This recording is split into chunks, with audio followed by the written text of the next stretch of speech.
целият ансамбъл се чувстваме като едно семейство. Ние си споделяме кой как е минал делово в седмицата, ако може така се нарече делово. Всичко си споделяме.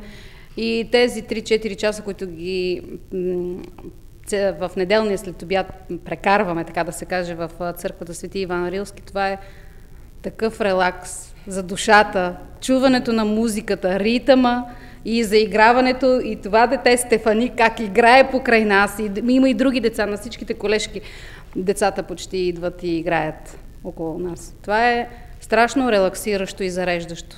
Народната музика, българския фолклор. А как виждате бъдещето на ансамбъла? Ами ще се радваме да дойдат и нови хора. Най-вече на този етап ние имаме нужда от попълнен на мъжкия състав. Между другото има още 2 момчета, които в момента са в България.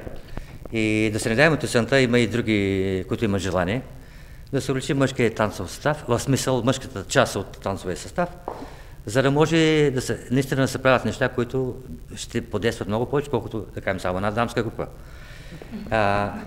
И в този смисъл, знаем, че нещата тук, имайки предвид, че всички са ангажирани то в доста голяма степен, и един ден ни остава в седмицата, това е неделя, да правим репетиции. Хубаво би било да има и оркестър към ансамбъла.